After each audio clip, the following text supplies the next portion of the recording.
after party number 3, where we talk about all the rules mistakes that we made and what we think is going on in Leland's brain. It's a scary, scary place. That is a dark and dirty place. Also, sometimes featuring some listener questions, which I think we have for this time around. We do, yeah, that's right. We want to get to them? Just get them out of the way. I mean, they're really bad questions, so let's just get them out of the way. First... Should we introduce ourselves? Why do we need to? Christ, if you're listening to After Party 3, you better have listened to the previous 9 sessions. At this point, people know us. So this is the review of 7, 8, and 9, correct? Right.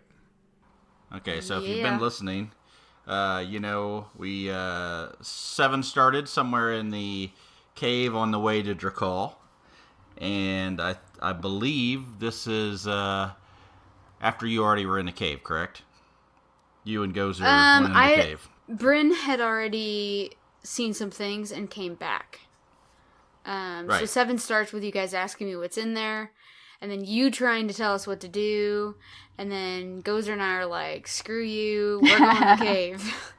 Trying to give sound advice that was ignored. Yeah, but there's something magical about this cave because Gozer totally lost her accent and became the smartest one of the group.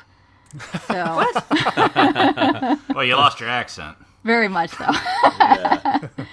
No, there was one time I got the highest roll on the intelligence check or something. Yeah, you did. That's true. Oh, yeah. I didn't even notice your accent thing. It was totally gone. Come to think of it, yeah, you're right. And I was speaking in full sentences and used a lot more words than I usually do. Maybe you guys should have stuck around. So there's a lot of theories I think we just bypassed. Yeah, I've got some ideas. I doubt that we ever go back to the cave, but you know what? That does kind of tie into one of our 3 questions we have. Why don't we just get to it then? So, Ian, one of our loyal listeners, thanks so much for your question, by the way. Shout out to Ian. Despite how terrible Taco Supreme. So he asks, where does everyone think the portal in the cave connects to? Is it Isabella Good? Yeah. She has some knowledge and interest in magic, as well as being able to acquire Sardos' corpse. Are there any other NPCs that we might think are connected to it?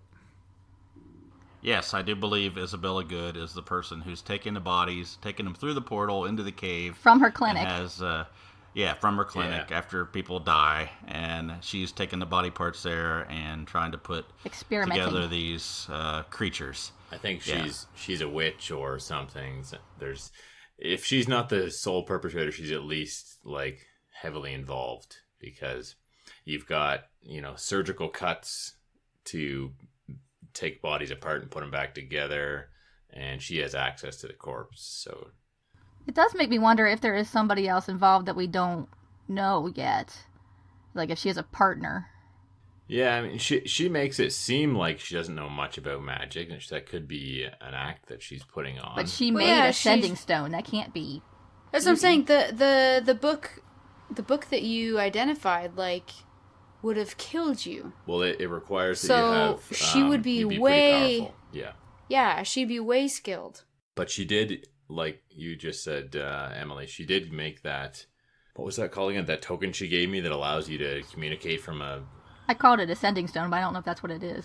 Yeah, so I don't know how complicated of a magical item that would be to come up with, but that shows that she's got some magical ability. Yeah, so to answer the question, that's what I think. Is there any other NPCs involved? I don't think any that we met, because there was no one other than Chucky and Isabella of any significance in the first the guy with the wagon 6 episodes. That went to see Isabella, but wasn't hurt. Yeah. As a fluke that might pan out. Yeah. Can we hear his voice again, Leland? Yeah. You gotta deepen that in post. Yeah, I'll put that in post. He's a real slow I talker. think that it's Jalala behind the whole thing. What? And he, honestly, he runs the only inn in town. He probably runs the rest of the town. I mean, who knows? No, man. Honestly, all kidding aside, if there was anyone, I think that would be who it would be. Really? Who'd be. I'm not saying it's. Is it because it's the last person you would think, so then it just has to be them? Because that's how it was with freaking the Arcanist. Well, Leland dropped a lot of breadcrumbs. I know that we did not see. That we totally missed. Or I believe one of us saw. I think anybody we asked the name of and he went, how about Jalala, is probably not important in DC. Yeah. Hey, you don't know what kind of mind games I could be playing with you. The DM can metagame too, you know. I will point out in, I think it was session 2 way back, whatever session it was that, John, you visited the Good Clinic. Emily had remarked, so she runs a clinic with no beds in it? Yeah. And she went into a back room and disappeared for a while. There wasn't another room that she disappeared into, yeah. There really were. When you described her office, you said, there's a door over here, there's a door. There are all these doors. There's something. So There's something fishy. To answer, or maybe go a little further from Ian's question is, I think that was part of the hook of what we were supposed to do. But from Shaft's perspective, he had no interest in adventuring. He wanted to get Chucky back to Drakal. He didn't really care about going anywhere else. He just cared about her bar tab. Yeah. So if you guys were trying to convince me to do something else, I probably would have not. I would have tried to convince you not to, and it didn't take a lot of convincing because we didn't. Yeah. That's just my comment, right? Because I mean, there was a hole there that was shaft sized. Shaft's asshole. I wasn't biting on that one, Leland. We could have sent Shaft down that, no problem. I know. You talking about the hole in the wall? Yeah. Yeah. I wish you guys had. Where the centipede came out. That fight could have went way differently too. I think you guys handled that fight really well. I mean, especially with Bryn and Gozer just by themselves. At the very beginning. So did the crow actually do anything? Yeah, what about the crow? The crow would have served as an alarm bell. Yeah, basically an alarm bell. That's what I thought. How did you know that? Bill being so smart. Yeah, so that was great that you just didn't even get a chance to do anything. Gozer says kill it. I mean, Bryn's like, sure. Right. Target practice, man. And, can you imagine if the alarm bell... Yeah, the crow went off, and then Isabella comes through that, doorway wall portal, and she's like this powerful supposedly mage or Isabella. witch or something like that, and that would have been wild if we had to fight Isabella Good.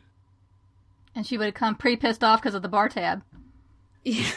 I was gonna say, you can tell that Emily's played D&D before, because she's like, all right, I'm gonna plug this hole. Like, I just feel like I don't think of things like that. You always got to plug the hole. Oh yeah, always plug the hole.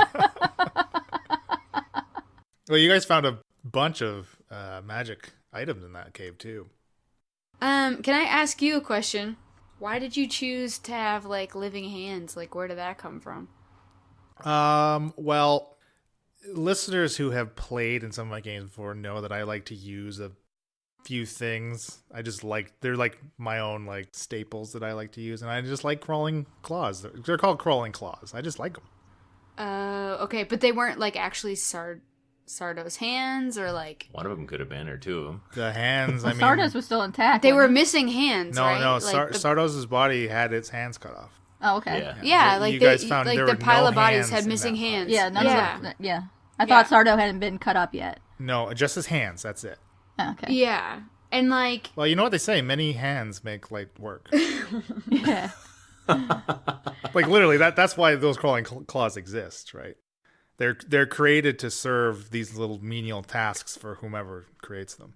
Oh, so like what menial tasks are they doing? From Adam's family. Building all that crap for Arcanist or something. Protection. Or sewing up, yeah. Remember how we all talked about, off the mic, we talked about why we started calling the insect monster centipede or whatever? Scorpion. You guys said scorpion. I don't know how you got that scorpion. We said centipede exactly too. How Leland described it. We said centipede too. Yeah. I don't know if legs. I did a piss poor job of describing or no, not. But he said specifically said it was bipedal. Bipedal.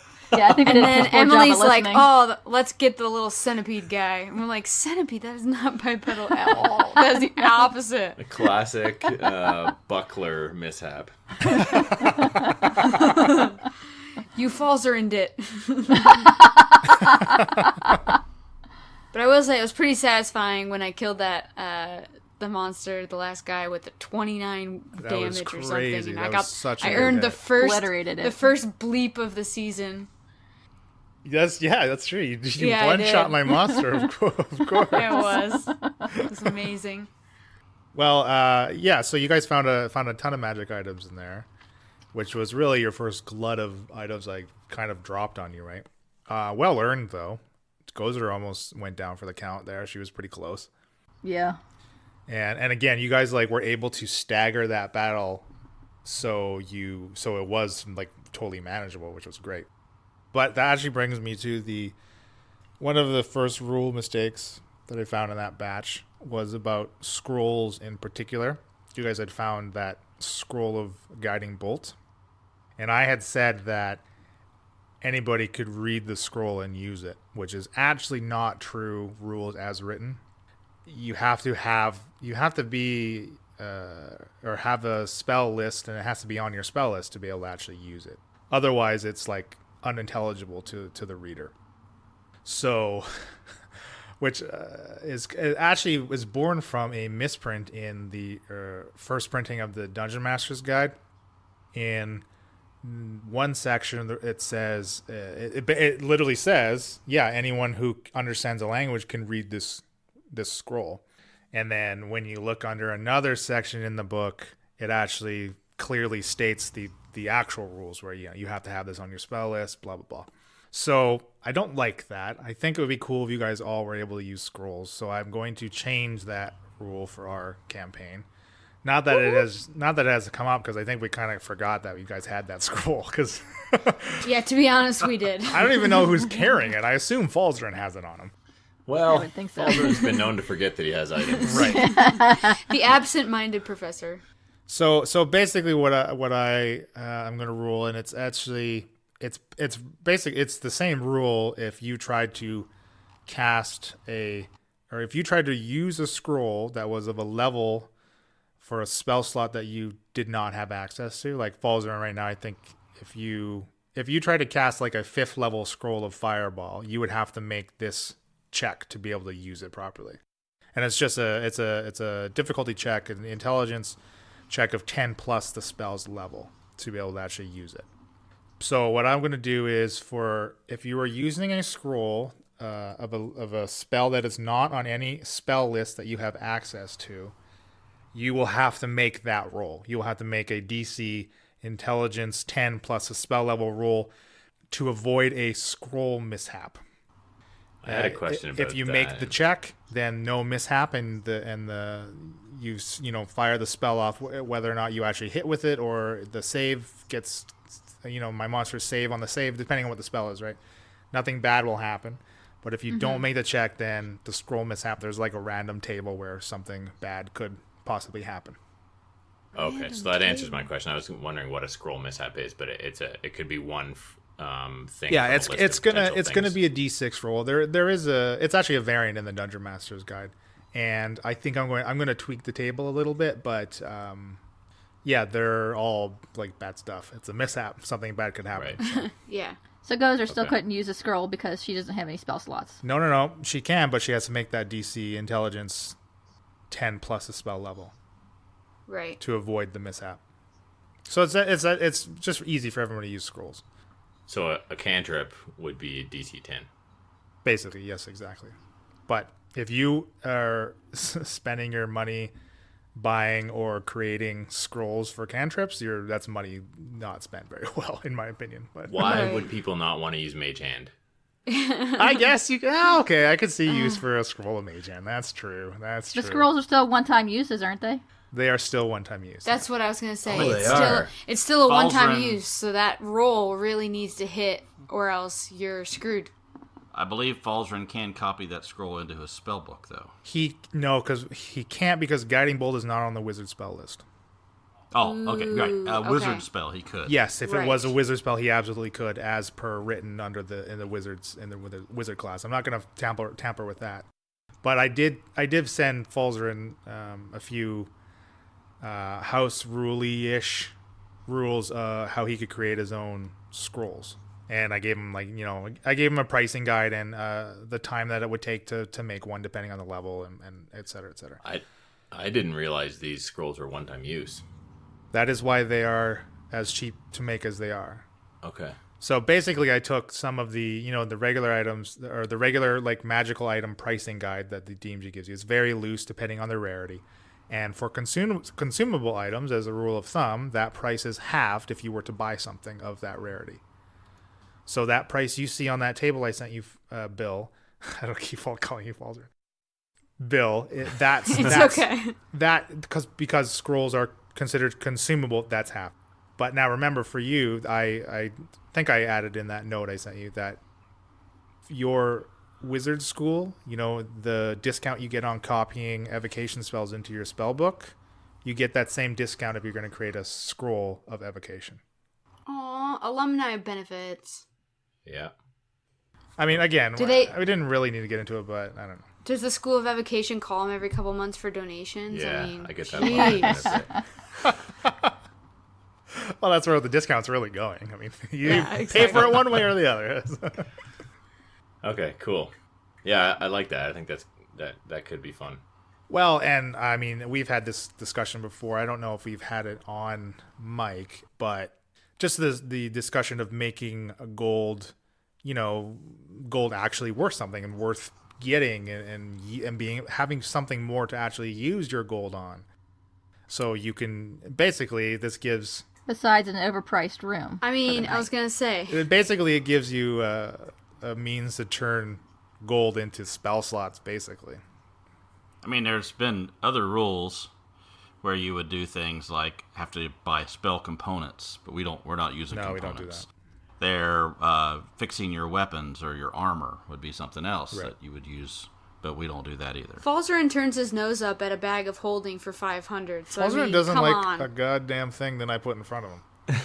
Didn't we discover that 500 is a freaking good price? Like, well, and that's, he didn't know that at the time. That's my naivety as well. Like, and it's also taken me a little while to learn that maybe I should care about gold because magical items are expensive. Yeah. So we didn't really know that at first, I think, is what you're saying. Yeah. Yeah. Right. Oh, I actually forgot about a part of those rules, which, I mean, will come in play if you guys were to try to use some scrolls that Falzarin may make in the future. When he creates them, he has to basically roll a d20 to see the quality.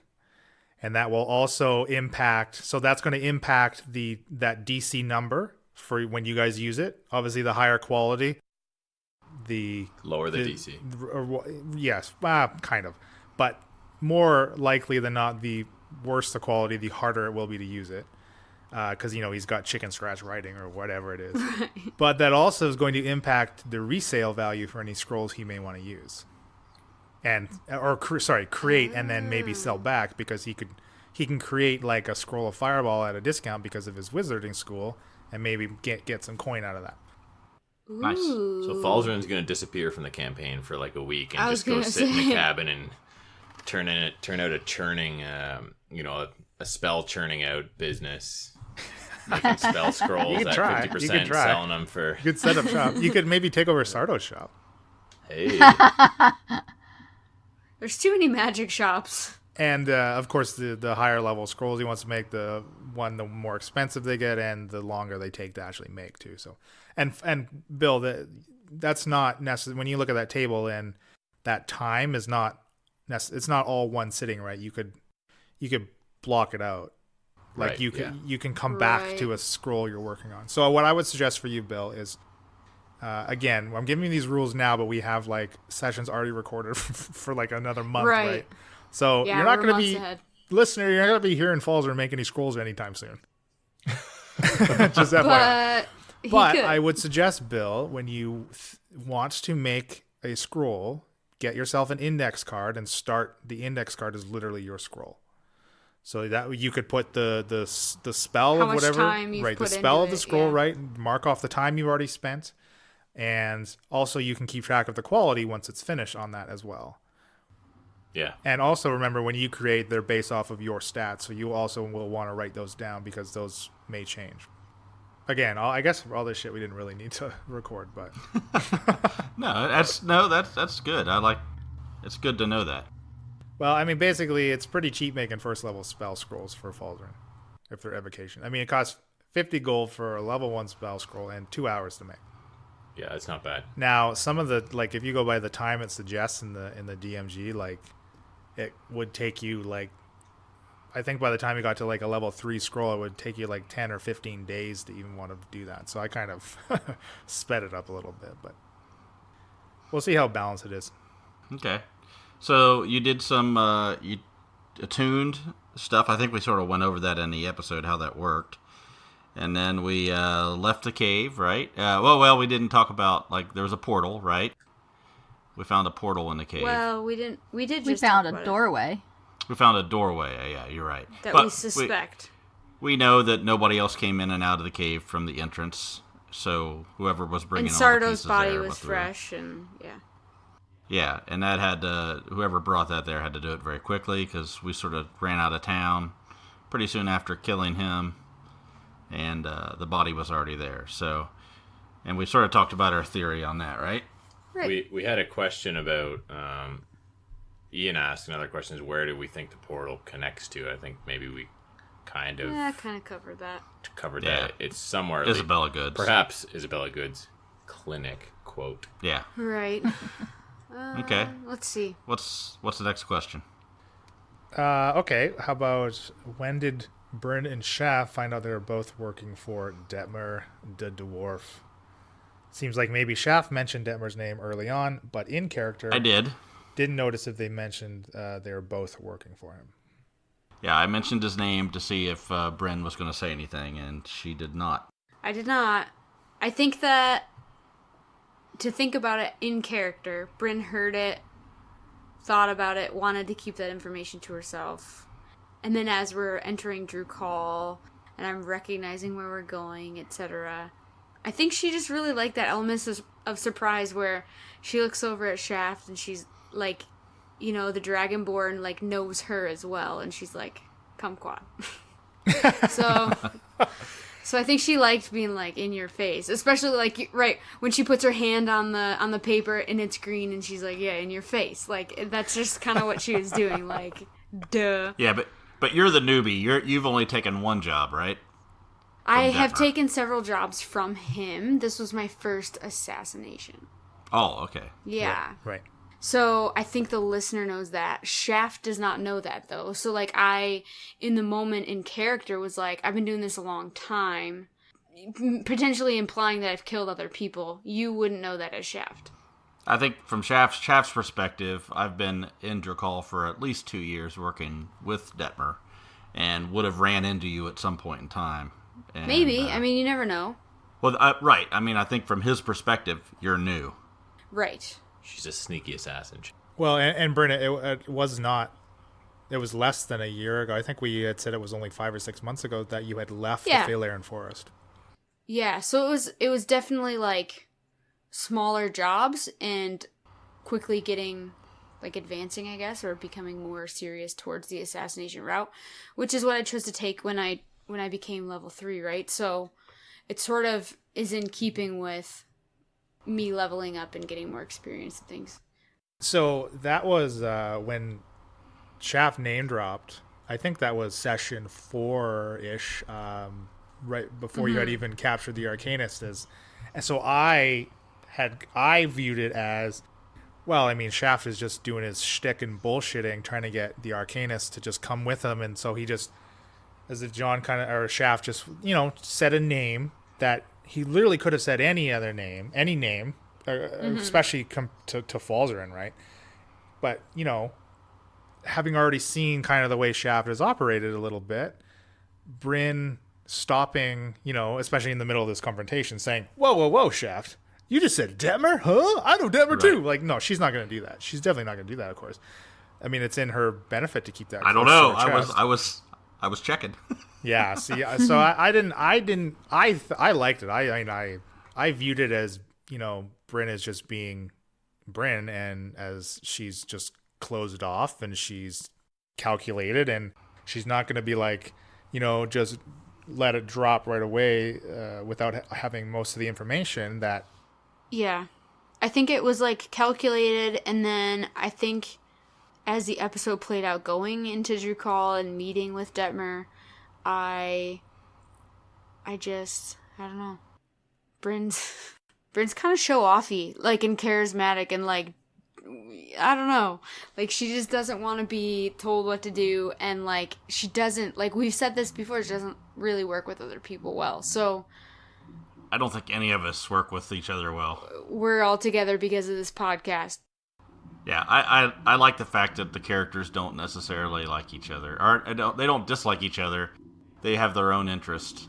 And we're in it for the moment, I guess you could say. Which is why it's so funny that, John, you totally railroaded Leland into creating the magic shop. Like, he had no choice at a certain point to be like, all right.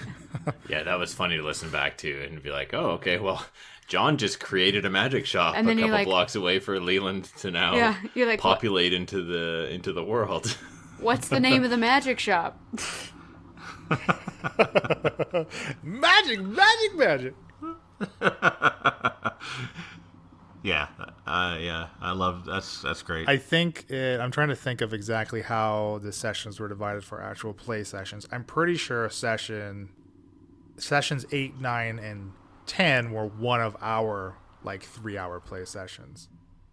Right. And up until now, every 3 had basically been one of our sessions. So now we're getting into where it's probably going to become evident that there's been some time passing between some of us us playing, right? Especially again back to John name dropping, and then a month later we actually get to where you guys are in Drew Call as far as us playing. Maybe more than I don't even know if it was more than a month.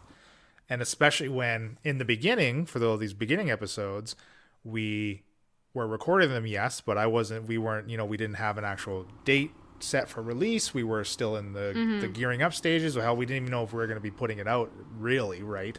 So you guys didn't even get a chance to listen back before we could play again, right? Which we now actually have that luxury as we're rolling and we're kind of churning through our content.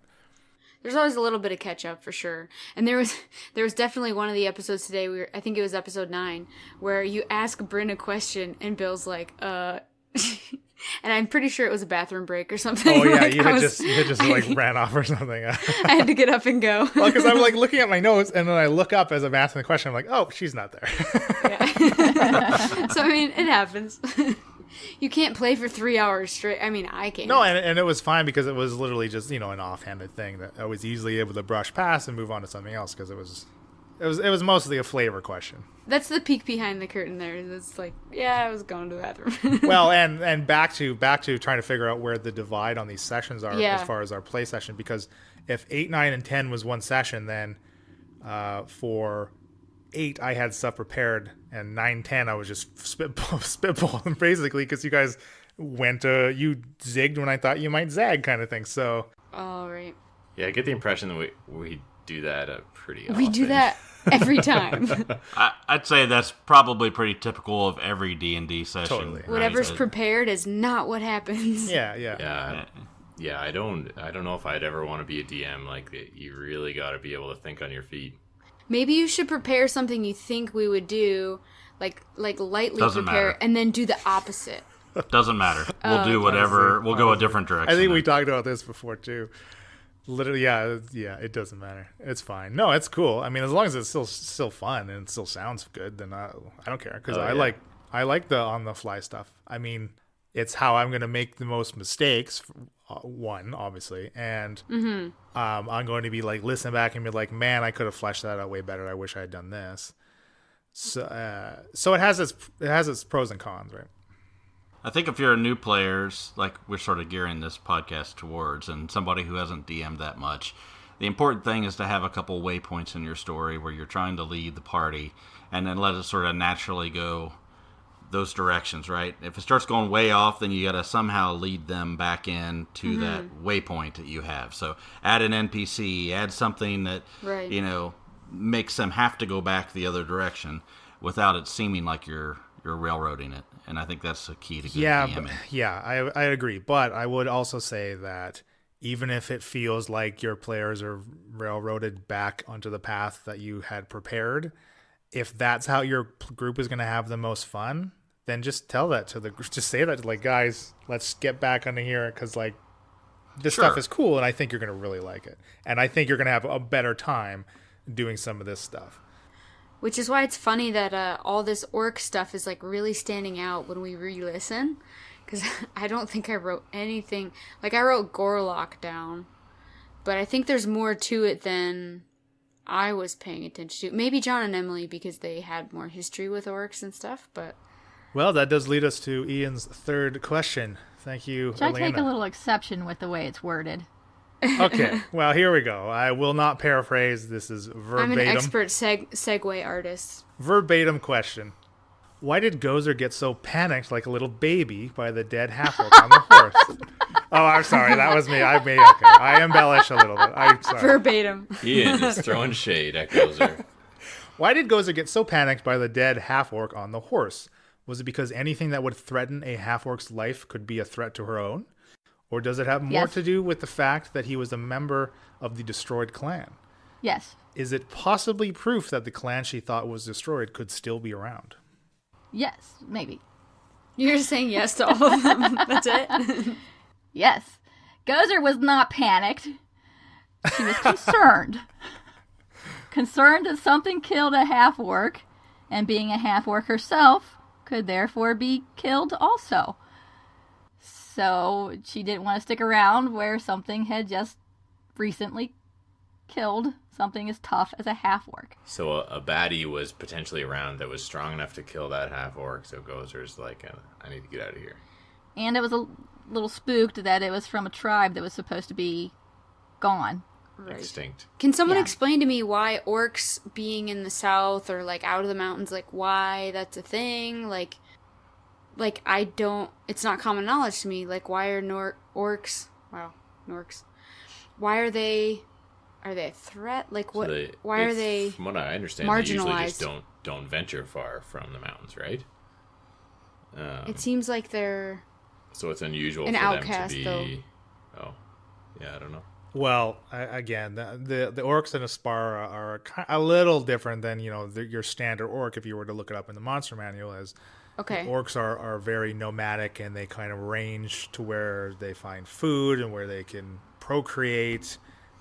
So to really find them as centralized as I have kind of put them into Aspara is a little un-orcish, I think. But I think the mountain range is wide enough, and kind of the lore that I've added on to the tribal wars, that's kind of I've changed them a little bit, right, for this campaign. So within the confines of Aspara, it's like you won't find orcs traveling further than Drukal, just because they have their territory in the mountains, and this territory that they have been warring over for like 75 years, like that's all that they know and that's all that they pass on.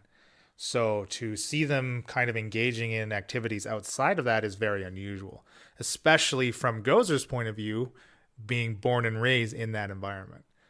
Which, like, I think maybe was implied, but because there's so much going on when I'm learning D&D, right? Like, I didn't pay attention at the time to, like, why do you have business in, what was it, Eldenshik? And right, like, the work of the tribe. And I was like, on the wagon that you encountered. Yeah, and I was like, it wasn't, things weren't clicking and I wasn't paying attention in that way.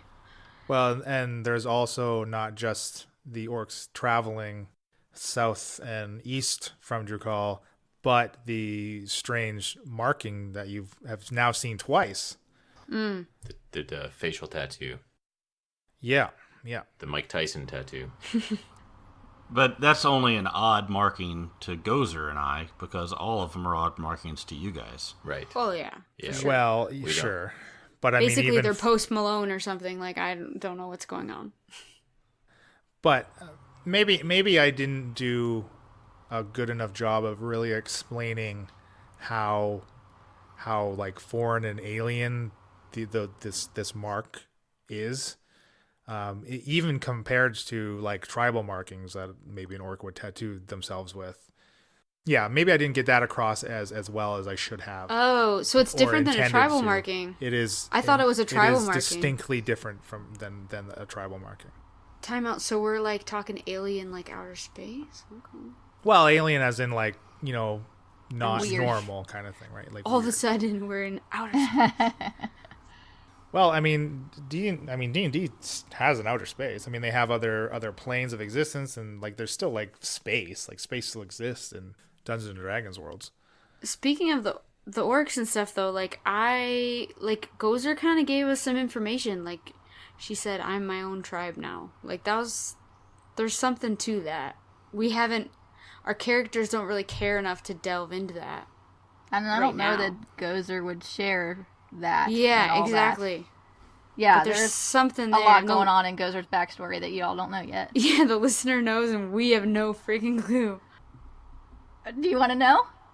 No. I do. Elena wants to know. No, I want it. Yeah, no, but I want it to come up organically if it does come up. It's got to be juicy though. Like, I'm excited for potential. Well, don't build it up too much. You're gonna be let down.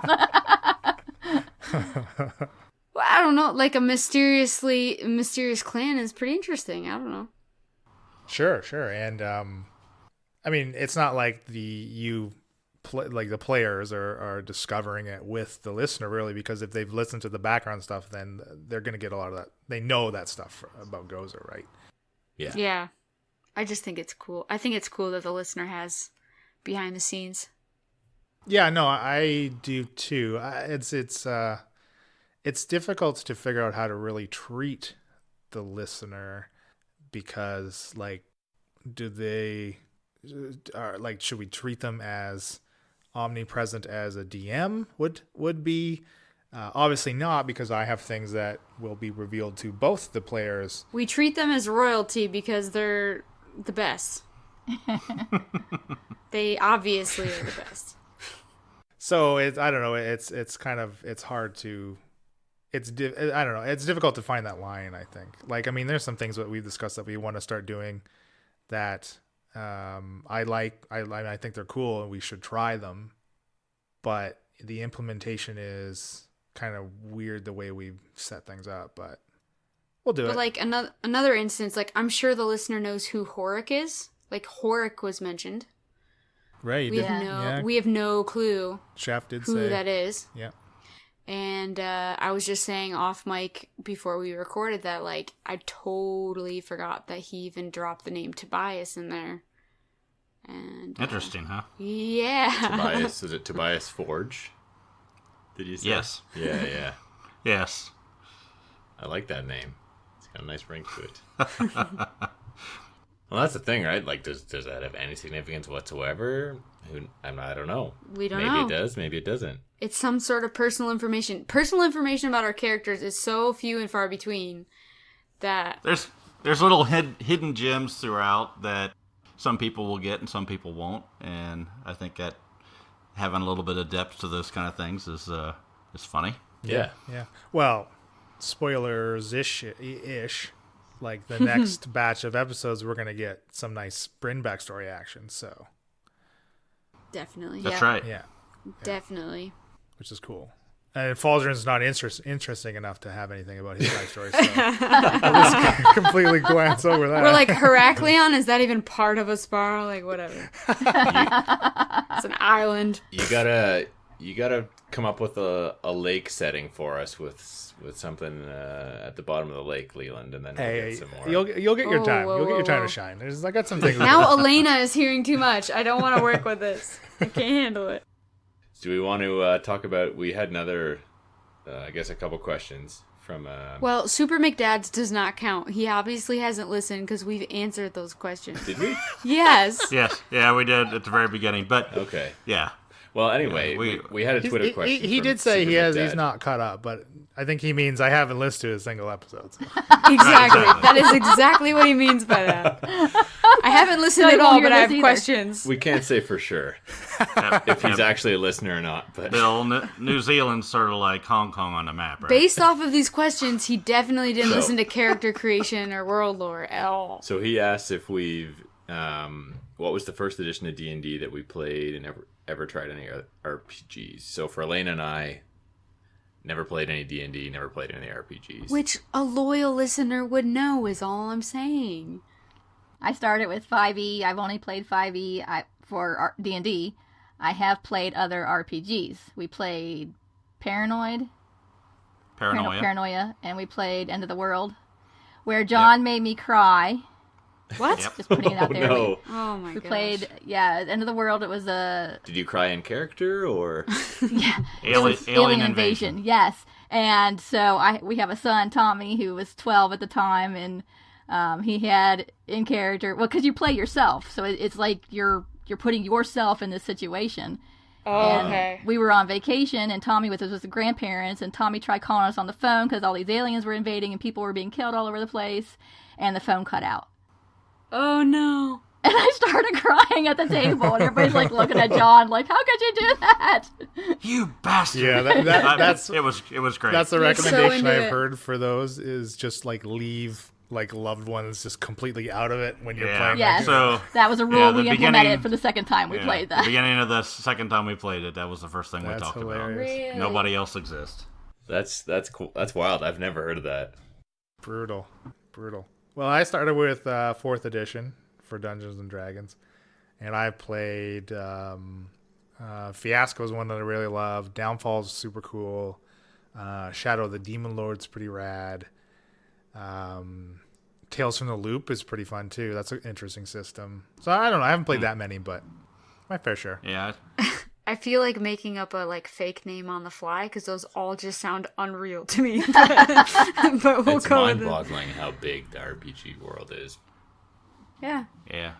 I started back with AD&D back in the early 80s, and we played a lot of other ones back then. There was a Toon game. There was a number of other RPGs at the time that some of their names escape me, but then didn't do anything till 5e, and then Emily sort of told you all the other games that RPGs we played. We did a Star Wars one. We did the Star Wars. I can't remember the name of it. We have that one over there. We did the first base game of that, and then we played at one of the cons. We played what is it? Numenera. Yeah, Numenera. We played a game of that, but it's mostly been, of course, 5e. So there you go, Super McDad. You'll never hear that. Well, Plumpy asked, "How does Leland keep combat so nice and tidy when he DMs?" Ooh. Despite our best efforts to derail everything I didn't he see tries that. to do. Oh, Yeah. He did. He's Oh, there was- sucking he up has that on Plumpy. Facebook. That's a new one. That was on Facebook. That's why you didn't see it. That's interesting. I don't know. I don't do anything special. I feel like sometimes it drags. Good answer. I feel like it sometimes drags, but You're not in your It's DM editing mode right is now, what it Leland. is. You gotta come up with a creative answer to that to make it sound like I don't you've know. got some magic. well, yeah, Get it editing right, get certainly it tight. helps cutting out some pauses and stuff. So it certainly sounds way more fluid than it actually plays out as, right? But like if we were playing if we were playing at the table, it would not feel as smooth. Leland makes us sound good. There's some, he's the one that edits the podcast, Plumpy, so he has control over making himself sound the best, right? So, And that also answers the question, how did that DM get so sexy sounding? Oh, dang! Edits himself. Who asked that one? Plumpy. He pays a lot of yes, money sir. for editing software. Wasn't me! Believe it was the DM. Oh, Leland asked that question. All right. Where did that come I from? believe totally that. missed that. That's for sure. That's too funny. Sugar, how'd you get so fly? I forget if session 9. Did you guys get your new? You didn't get your new job from Detmar yet, right? I think that's session 10. No, No, we it's 10. we said we'll meet back the next day. Yeah. I kind of have some questions for you, Leland, as a DM, I guess. So this okay. goes. Where did the name the Tickly Servant come from? That was one of the many things I had to make up on the fly. If you Literally, that was a fly. That's It what I was. wanted to know. That is on was. the friggin' fly. Are you if you kidding me? if you noticed listening back when you first get in the tavern, I neglect saying its name. So Exactly. from the time you arrived at the tavern and the time that I said it was me thinking of thinking of a Tickly tavern. Servant. I noticed you didn't legitimately. say it right away. That's for Well, sure. Yeah. When we came into the town, I didn't know the name of the place I was going, so I kept going. I going down, down the street to the left, to the right. And, I figured you'd jump in there and say, "Oh, yeah, that's not ticklish." I also wasn't quite planning for you guys to be in Drakal yet, so I didn't have any. I'm like, where am I going to put Detmer? I don't know where the dwarf hangs out. Well, probably at some seedy, crappy inn in the middle of his district, kind of thing.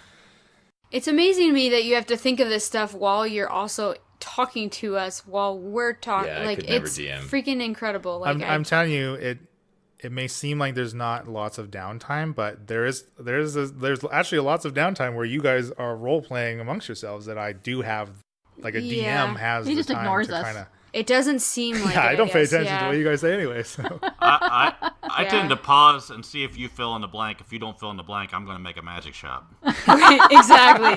He's going to railroad you into creating some type of name. I like Shaft. the magic shop is I liked how magic turned out, and I really like the magic shopkeep. He's a cool dude. Did he have a name? You I'm did trying to not remember. ask his name. No, you do not know. He's He nameless. reminds me of what's the on Looney Tunes the rooster? Foghorn Leghorn. Yes, I Oh, know. yes. him. That's who he is. Leghorn, yeah. I was listening to episode 10 and I'm like, that's Foghorn Leghorn. That's hilarious. That's funny. Yeah, that wasn't intentional, but it did morph into that. I'm like, whoa! I realized, okay, I'm doing Foghorn Leghorn, so let's just roll with it. Well, because you went a little southern with Can't that. turn back yeah. now. Yep. That's canon now. Can't do anything about that. It's canon. I want to know why I couldn't have come out, like, why Shaft and Bryn couldn't have come out of Detmer's office to, like, Falzarin and Gozer, like, drunk singing karaoke or something. I really wanted it. I really wanted it happening. We're only in there about 10 minutes. But, like, after the trip we've had, like, come on. I don't think Gozer would do that, though, especially not in Drakal. Okay, there's more. Obviously, there's more I don't know. Are you sad about Chucky? Is anybody upset? Yes. What happened to Chucky? Yes. I mean, I'm we so ditched pissed. his butt so hard. Yeah, Chucky's my What did favorite you expect NPC. would happen to Chucky? I know. You And I talked set him myself up into- for failure. I gave myself something to love and took it away myself. That's the worst. I mean, I guess we could have killed him. Would that have been better? No, that would have been mean, so much he's- worse. You know for Now, sure he's dead. Like, we I'm did gonna kill him. theorize that Chucky's going to come back for his 250 gold pieces at some point. Seriously? Oh, no. I was going to say, I think for sure he's dead. Like, Yeah. I'm if Leland hasn't already thought of that, which he probably has, I'm planting that seed anyway. oh, no. At the worst possible time, we're going to see humpback Chucky walk around the corner and maybe put us to the sword. Like, call me a Somebody murderer, following call us you a just out of liar. eyesight. And like, Hey, where's my gold? Hey, what are you doing? You know what I picture Chucky as that hunchback Spartan from 300, where the Spartans cast him out and he goes to the other side and starts working for the Persians and betrays them. That is. I've just the been same thing I was picturing the Hunchback of thinking Notre Igor. Dame. The Hunchback of Notre Dame with, like, Chucky's voice. Nah, Igor from Young Frankenstein. Yeah, that's what I originally was gonna go for, and then that quickly it changed. Chucky's voice isn't like an Igor voice, right? Like, for me to make the Igor voice, I actually had to give myself a hunchback and yes, master, yes. Well, yeah, but Young Frankenstein, it wasn't always an Igor voice either. Have you seen that? I have, yeah. It's Igor, not Igor. Right, sure. I have more questions. Like, as a listener, maybe they already know, like, why does Shaft owe Detmer? Like, it's killing me now. I'm like, why are we even? Like, what was this whole interaction? What's the exchange? What's the backstory? Yeah, Shaft doesn't seem to be too good with money. He's doing dangerous, risky jobs to pay off debt, and he's not even really getting paid for it. So. I don't know. There's more to come, listener, obviously. Wasn't that what's Episode happened? 10. You were, when you handed in that job, that was going to be your debt cleared versus you actually getting money for it. If I remember Yeah, correctly. there's no money. It was debt cleared. No, there was some money. Was there still. money? He still got got paid. paid. Yeah, he still got paid. Okay, well, okay. it sounded My like, mistake. it sounded as a listener like you're now even. Like I was listening. Okay. Well, either way, I'm curious. There's more to that. There's more stuff Leland and I need to talk about, but I sort of put the baseline in my backstory of some things. But there's more that's going to come out. Yeah. Oh yeah. Yeah. There's lots more for all of you too that will be explored. And yeah, I wish you guys, like currently where we are in our recording, I wish you guys would just get past it so we can get to some other stuff that I want to do. Yeah. Because like I'm not incredibly enthused on where we are right now. You need to give us maybe I shouldn't be saying that probably. Well, I feel that way too because stay tuned, listener, for some disappointment. There's what did you call it earlier? There's just a lot of blue ball. Well, I know I'm getting blue balled too here. I'm right with you, listener. We have a guest NPC who we almost kill, so there's that. There's the guest NPC. There's a new job, and there's a million ways that we get distracted and are ignoring that goal. Basically, we almost lost a lantern. Oh. And the lantern nearly killed us. Whoa. Now you're getting personal on your spoiler alert. Not Lanty the lantern. I mean, maybe it would have went better. Maybe it would have went better if I would have used my ring of jumping correctly. Like, come on. Oh yeah, we forgot we were going to talk about that. It's okay. Basically, we explain the ring of jumping, and listener, we will be around to correct that. To completely screw up using it, yeah. There are two distinct occasions where you should have been able to do something that you failed at doing because I don't understand physics, so obviously. Yeah. Bryn just gets the shaft, and I mean that in not the weird sexy way that you're thinking of it. Right, weird way. Yeah, not the weird way. Yeah, that's right. Not the weird halfling way that you're thinking of. Bryn gets the shaft. I didn't say anything. Oh, that's funny. No, I was happy with how the meeting with Detmer went. I thought that turned out pretty good, considering it was all on the fly. Yeah, actually, I realized literally when we were recording, the whole fine print business was like, oh, how do I get that stuff back from them? How do I get the Arcana stuff back? And like, it didn't make sense from what I have going on story-wise that like you would have to deliver the Arcanist, but not all the shit he was wearing, right? Like, it was in the fine print, right? All right, yeah, it was there the whole time. I want to know how you came up with the password kumquat. I guess first thing that came to my brain. Now we know what's in Leland's mind. Just deep dark place. Deep dark recesses. It's funny, like, because there's a list that the Dragonborn was checking, and, like, I'm assuming it's a password for the person's name, or, like, everything. Anyway, so it's like we both had the same password. I was like, does that make... Yeah, no, whatever. So how many episodes do you think we have before we're caught up to where we are today, actually? What do you think, about 8 more? Well... And listener, nothing happens, nothing changes. Stay tuned. Yeah, I would say about 8 more, probably, yeah. Okay. No, I mean, a lot happens, but there's, like, overall 10,000-foot picture things are not being solved. Yeah, well, I think the frustrating thing for me is we haven't played in, what, it's been a really long time, yeah. Yeah. Right. So, well, my goal is, and this is a hefty goal for myself, but I put it up on my little whiteboard I have with all my goals. That doesn't seem to help me visualize achieving them at all, like I thought it was going to. But my goal is to have all of the stuff fully like edited and done, and for you guys to listen to before we play next. I mean, not that we would listen to all of it, but that is my goal, to have it all just done and then be up to date. But by the time we play next. Okay. Good luck. Yeah. Yeah, that's a lot of work. Yeah, it's a little hefty. I'm not going to achieve that goal, but. May as well set it. And way to stay positive. Hey, man. That's what I'm saying. We're being really negative because that's what we do. The feedback I've been getting is the quality seems to be getting better and better. The music and everything seems to be adding a lot more. So people are really, I think the whole thing is progressively getting better the more we do. So yeah, no, I agree. I agree. Yeah, I think the whole, like, there's a lot of answers that you still have for us that we haven't made it to, but... And you know how the number of times you guys skirt getting to some of those answers? Oh my god. My That's goodness. what we do best. Seriously.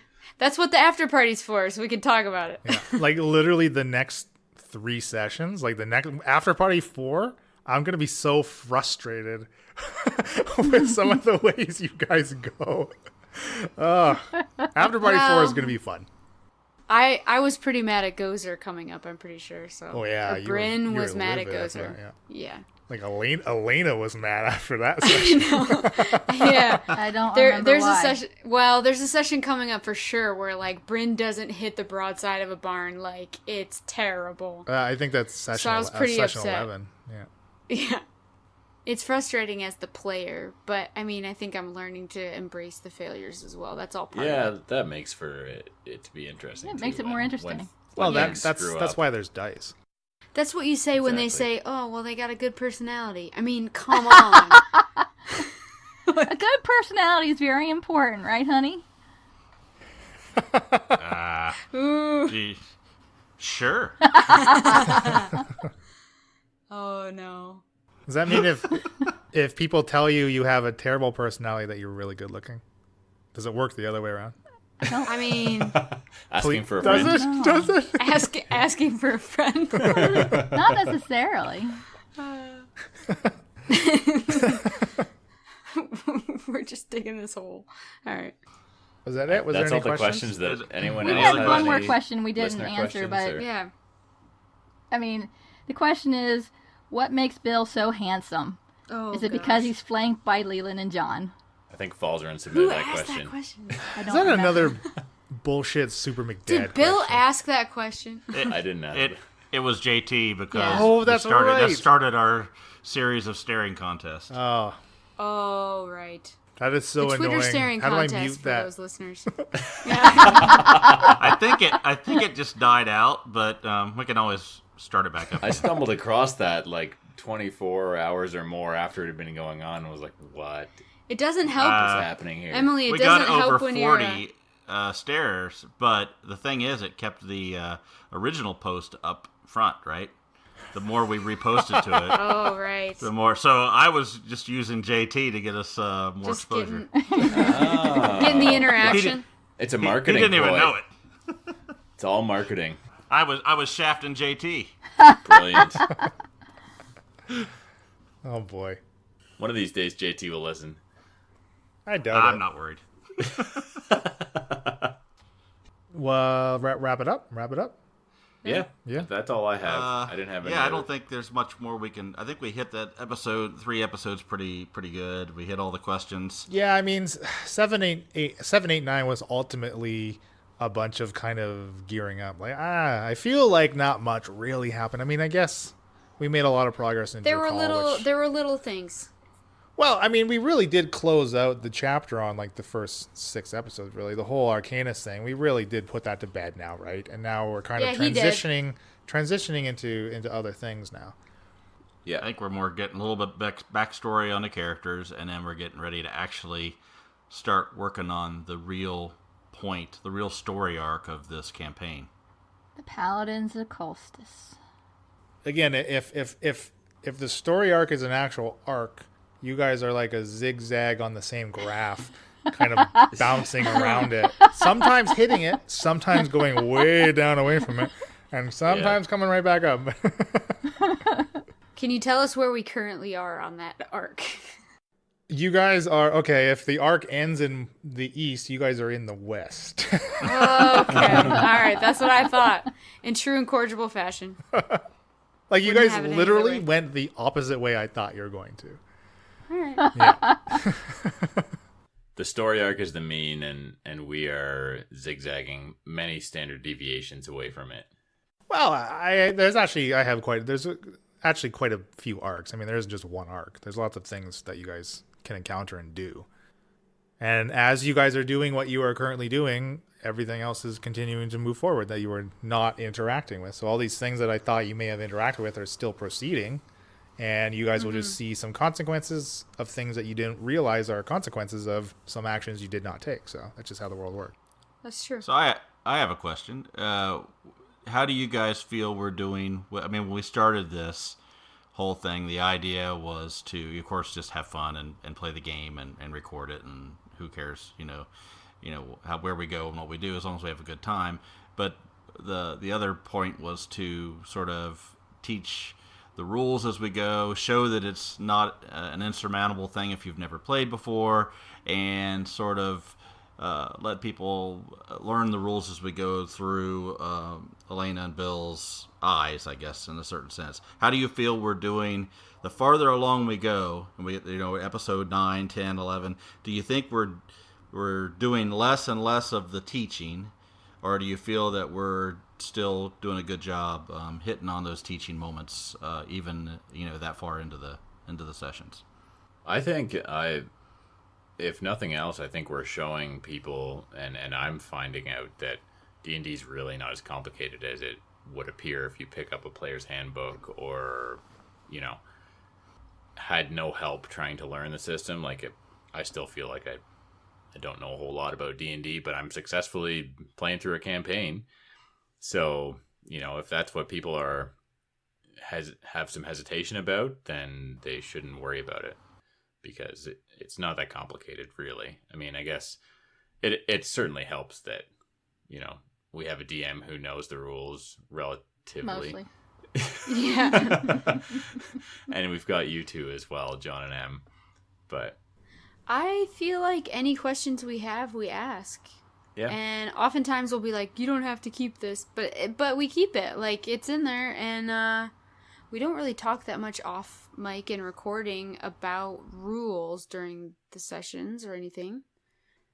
As we go along, hopefully the listener continues to grow along with us, and so we're not necessarily recording as much of the rolling and why and how we're adding the points and getting the numbers we're getting, right? Mm-hmm. I think for sure we're okay, it's a 19, or saying the number more as far as the rolling instead stuff. of the roll plus the modifiers and stuff. Yeah. But I mean, when some people screw up my ring of jumping and that changes the story, I mean, what are we gonna do?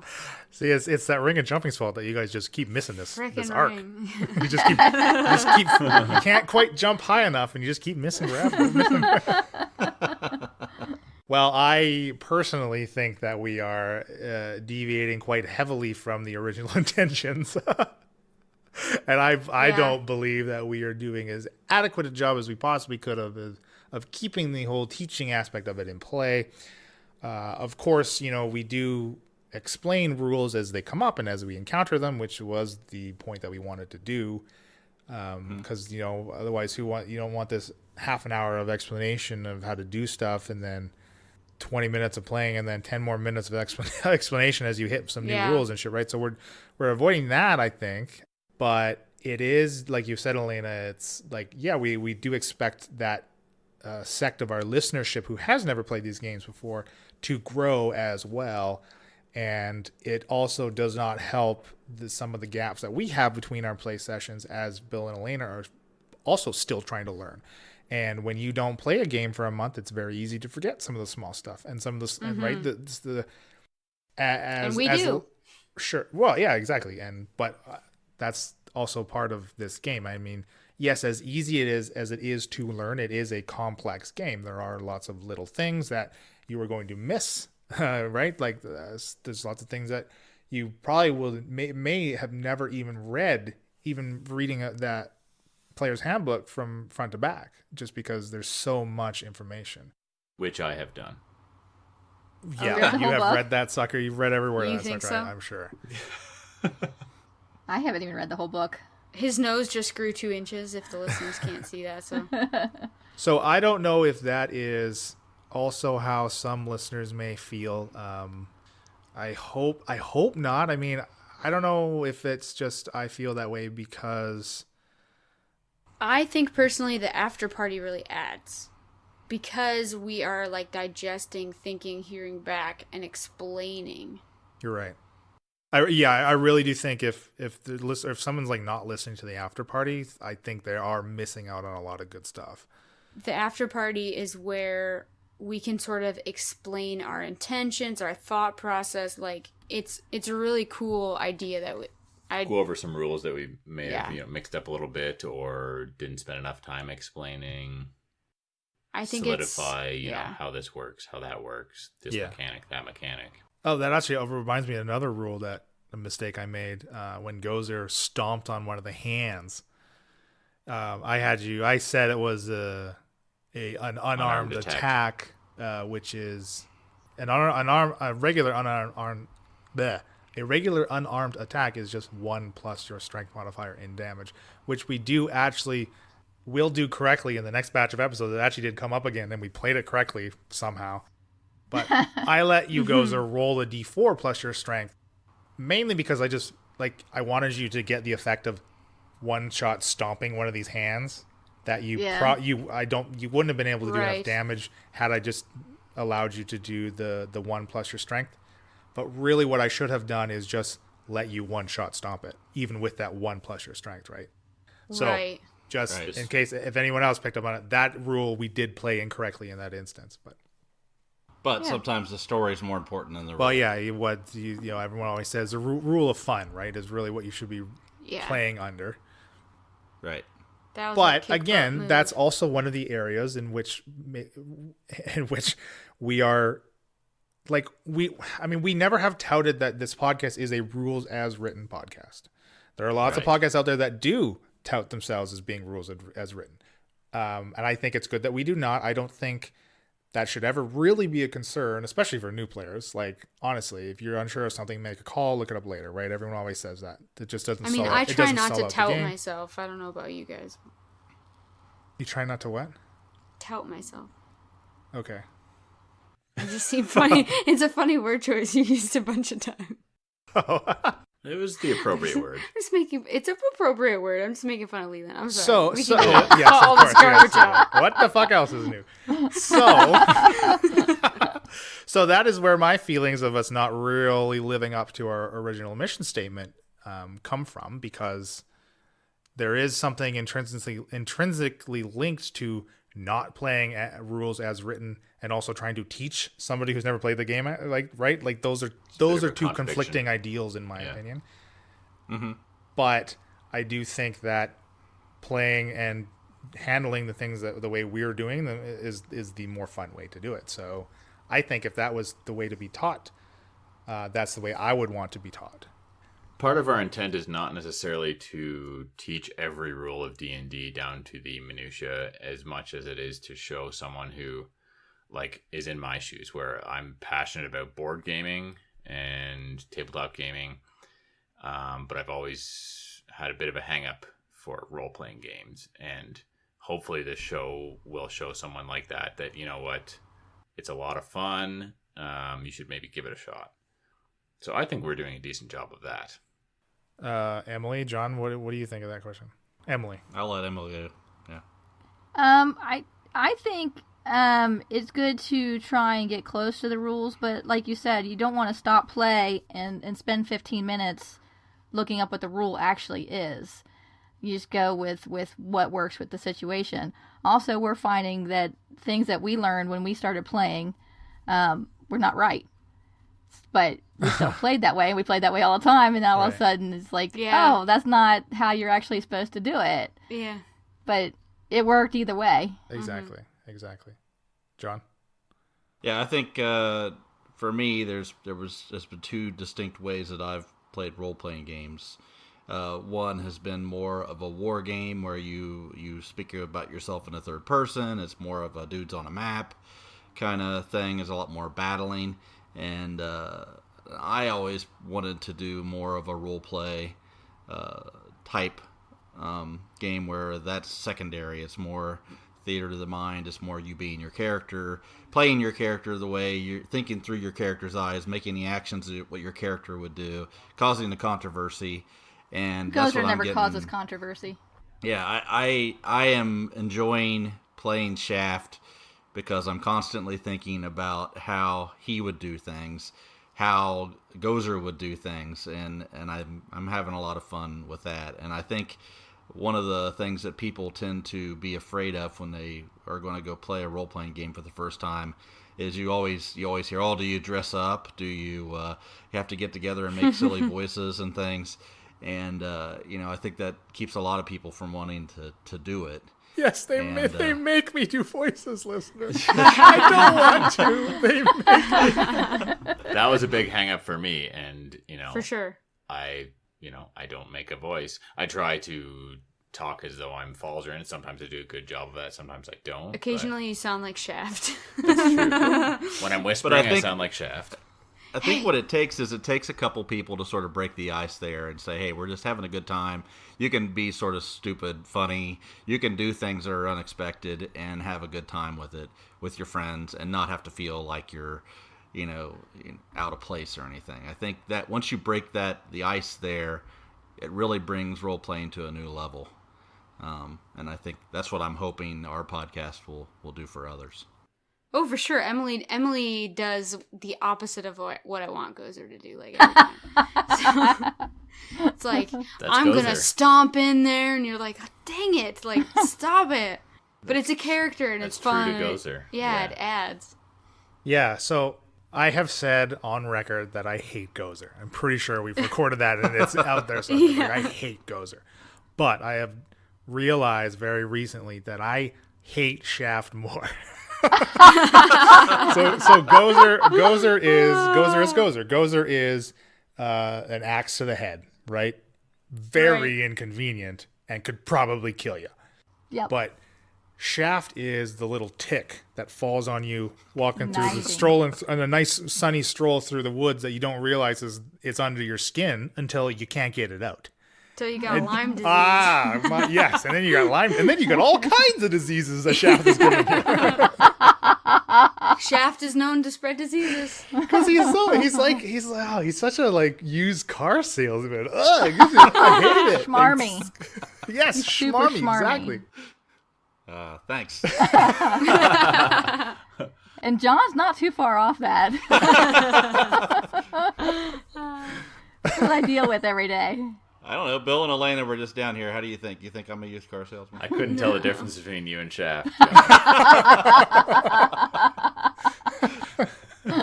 Thanks. No, we had a blast. Yeah, we had fun. Yeah, I like our little ragtag party. I like that Leland has to try and deal with the messes we create. It's fun. I think the most trouble is balancing combat, and maybe that's too. Falls into Plumpy's question. Yes, a cleric would help, but you definitely have them engage with Gozer a lot, which is to our advantage. So yeah, absolutely, and really the enemies that you guys have faced so far are kind of your standard get into melee and duke it out, and ain't nobody gonna win that challenge with Gozer around, right? So I mean that's also on me too, right? But I remember the remark Bryn made where she's like, hey Gozer, are you alive? And she's like, I'm a little alive. I'm still here.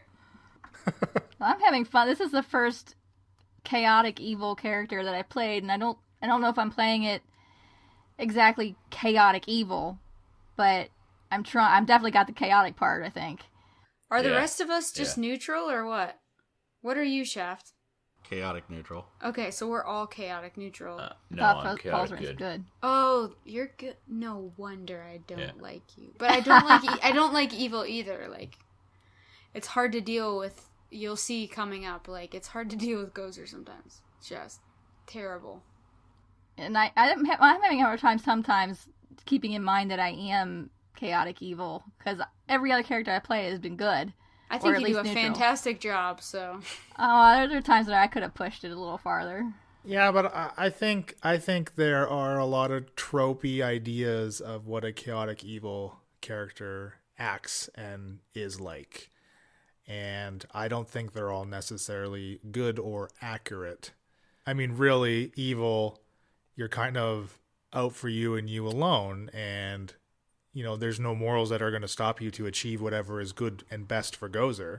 It's just you kind of go about them in ridiculous, overcharged ways, which brings in the chaotic part, which falls in line perfectly with being a barbarian, for one thing. Yeah. And you're raging. So I don't think you're very far off at all. Okay. In other words, please don't push it further. I can't handle it. That's so amazing. Please don't. And Falzarin's a fucking kleptomaniac, I tell you what. What's up with that? As a chaotic good guy, you seem to want to pick up stuff. Well, you really do point out, when I pocketed those rubies, like, as a chaotic good, like, you were kind of acting good, like, where did those go? Like, who's got them? Like, I was so annoyed in the moment, like... Maybe you shouldn't steal. Yeah. It was hard talking. All that I ever It was hard to believe it wasn't was, a Bill versus Elena thing instead of a Falzarin versus Bryn thing. It was not at all that. Don't bring our personal life into D&D, honey. No, Stay true to character. That's where you can actually duke it out and work things out. Yeah. Yeah. Have Bryn sneak attack Falzarin. I mean, she wins whatever argument you guys just had before we started playing. So For sure, Shaft and For sure, Shaft and Gozer are always like at each other. It's so funny. I love it. That has been fun. Okay, let's actually play a session right now. Let's play. Actually, it was funny. I woke up this morning and was like driving to work, and then I had like almost like a panic attack. Like, oh my god, we're playing today, and I have done nothing to prepare. And I'm like, oh, it's just an after party recording. Right. Oh, just an after party. You don't have to prepare because you're the one who prepares the episode, so you actually remember the crap that went on. We all have to actually listen and remember what happened. Sorry, this one drops on Wednesday, right? This is the closest we've ever recorded to actual releasing. It's Monday night. Parties. Yeah. Which, I mean, that was our intention with the after party too, right? They're going to be as up to date as we can work it into our schedules. I mean, when you're scheduling 5 people, it's difficult, right? But I mean, really, it's 3, but 3 because couples just count as one. Just couple, yeah. You just lump them together. I thought you were just excluding some people. Well, there's only 3 important people. Oh no! We'll let the listeners figure out who those are. Hey, listener, if you want to give us your list of top 3 important Incorrigible Party members, you can use the hashtag AfterPartyIP. Yeah. Who should Who do die we kill next? off? If I ever had to sit here and listen to you guys talk without partaking, like I'd probably just die. I'd rather die. Well, okay, there's one other thing I wanted to ask. I was going to bring it up last time and I forgot. How do you guys feel about character death? Oof. I'm against it. I'm so nervous about it. I sent you guys something I think a while back. Yeah, I watched it. Sort of a video to talk about it, and I actually think it's great. I think it would be perfect if we die. Really? I don't know if you guys are watching Game of Thrones right now, but I mean, as that episode's coming out, we're looking at it going, who died? Who are the main characters? It's exciting to know which ones. I would have absolutely no problem if Shaft died in a blaze of glory. I would probably not prefer him die of a heart attack at a brothel, but maybe doing something heroic. But I think that's something that you have to prepare yourself. I'm so attached to Bryn. I like that it's a possibility. I do. Yeah. I mean, Gozer's pushing us closer and closer to death. Let me tell you. I don't really want Gozer to die, but I like that there's a possibility she could. Yeah. I mean, I'm also attached to Falzarin, but I mean, if he were to die, that's a highly emotional, intense thing that would happen. I think it would make for an interesting story. Let's make a pact that if any of us die, they come back as a cleric. Okay. All right. Let's do that. That was actually something I was also thinking about today, or I think it was last week. Was like, should I be like getting you guys to have like backup characters? Because what if one of you dies right at the beginning of like a recording session? How common is it in D&D for characters to die? Like, that's something I don't know. I think that is, well, in 5e, I think it's a lot less common in general compared to older editions, but that is really strictly up to the style of your dungeon master, I think. Right. I mean, I think for Bill and I, for sure, like, as our first time, we play the character very similar to how we think. So to create a new character and actually play and think like the character, because like I can just tell how comfortable John and Emily are with creating a character and playing that character. So like it would push us to become more advanced than we are right now. That's a really good point, and that is not uncommon. Like that's what everybody does. Their first character is basically them, but great with a sword or can cast spells, right? Like that's like the stereotype, right? And it's a stereotype for a reason. And I don't think there's no negativity to that, in my opinion. I think that's totally fine. If that's how you're going to get into it and that's how you get comfortable with doing it, then fuck yeah, do it. If anyone's going to shit on that, then you shouldn't be playing with them, right? I mean, all weekend John was calling me Bryn and I was answering, so it is what it is. Were you aware you were doing that, honey? Sure. Yeah, I think he was. I think he did, because I would like call him on. I'd be like, all right, whatever. Sure, Bryn. Okay. Is it because you forget how to say Elena? You think it's Alana or something? I don't know. It's too many syllables. It's just short and sweet, just like Bryn. So I don't know. I think I'm okay with it in a creative stance of like stretching myself. I don't know about you, Bill, but oh yeah. I would kind of rather it not happen, but I wouldn't be, I'd get over it, and I think it would make for interesting storytelling. Would you pick a magic user? I don't know. I haven't thought much about it. If Falzarin died, you could get another new character up to speed in a session. I mean, back to where you are now. Because we know nothing about him. Yeah. I'm just here to learn things. I think, and you know what, actually, that's an interesting talking point, is that a lot of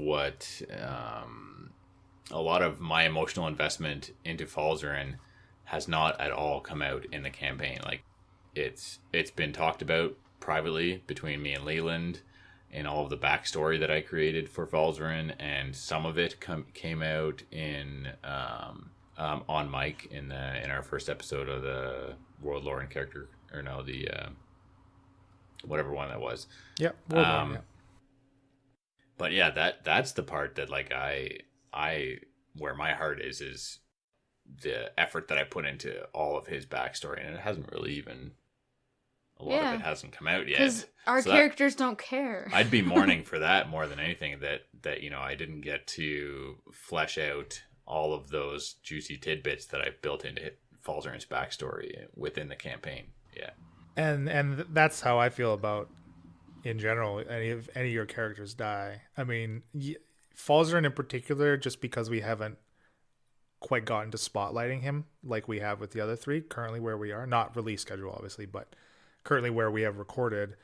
I'm cooking up some real cool stuff that I want to do with Falzarin, so keep him alive, everybody. Well, squishy. Gozer doesn't really feel Falzarin's worth her effort at this point. Understandably so. At this point in the release schedule, he's really not worth.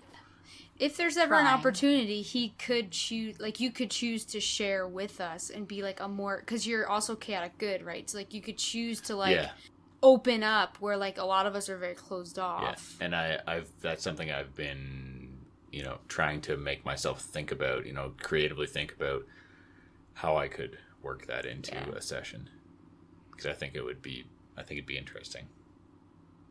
Yeah, you're right. I mean, I do think that a lot of that is also on the DM, because like, you all put work into your characters, and which I'll obviously I love, because that's what I use as fodder for my campaign. I mean, okay, let's say Gozer died, and your new character Gozer was like just a human or whatever, right? Or even another elf maybe, or a dwarf. Like, there are, whatever is happening with these orcs, Gozer has some ties to it because of where she comes from, but like the stuff that's happening with the orcs is going to continue to happen. It's just now like I've lost some threads that I can, some carrots that I can dangle in front of the party and lead you into into that part of the story. So that's where like I wouldn't miss out a ton. But that's not to say that I'm like shying away from potentially killing any of your characters. Just sprinkle some health potions here and there. Hey, if you guys like decided to go to a shop once in a while and actually buy some supplies before heading out, that could help. More we should chests, do that. More chests, less bad guys. No. What kind of chest are we talking about? We established Gozer has boobs, okay? Like, come on. She's got pecs with a little bit of. That's true. Extra. She does CrossFit. Oh, and boy. That's a good segue to end the after party. And my jokes fail. All right. Sorry. You can cut the one that like really flopped earlier about touting. You can just cut that joke. Yeah, totally touting. do that. Honestly, that one went over my head because I thought you were saying doubt. No, you just kept saying touting. I just cut it out of there. No, it's in there. I mean, I gotta have this edited at least tomorrow night, so it's gonna at least work as possible. Yeah. And you're already at an hour and a half, so let's keep going so you'll never get this. Can you put music in this one? I'm gonna have to. It drowns out some of the background noise. The music is do do do do do do do. It's like the Jeopardy. All right, I think we need to wrap it up. I think so. We still haven't really figured out like a sign off For the after party? Yeah. Okay, stay classy, listening. San Diego. That's copyrighted. We're gonna have all of the cut that out. Sorry, San Diego. We my kind of bad. touched on, obviously we've had some listener questions. Did we say how to reach out to us, get in touch with us for any people who want to ask other questions? Well, that's going to be in the outro. So people stick around and listen to the outro. Do they? Please listen. You get to hear they more should. of our DMs. What did we call it? How do we describe our DM's voice? Sexy. One of the listener Sexy questions Zexa. was, how does the DM's voice get to be so sexy? Sex. But I mean, all those Easter eggs in the outro, we didn't even know about them. So. All right, I've been Leland. I'm John. I'm Emily. I've been Bill. Oh, we're doing this. I'm Bryn, apparently. Happy adventuring. And that's our show. Our intro and outro music was created by Josh Jarvis. For your own musical inquiries, contact jamesmercymusic@gmail.com. All other music and ambient noise is courtesy of tabletopaudio.com. The Incorrigible Party is sponsored by Critical Hit Design. Visit criticalhitdesign.com for all of your graphic design needs. You can find more info on the characters and world at incorrigibleparty.com. Enjoying the show? Have any questions or rules corrections? Email us. contact@incorrigibleparty.com or reach out on social media.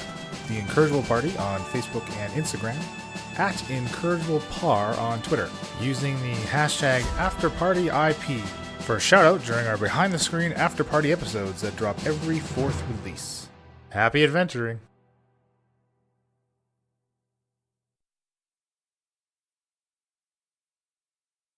I hit record already. I'm going. Yeah. Okay, fine. Did you guys listen to After Party 2?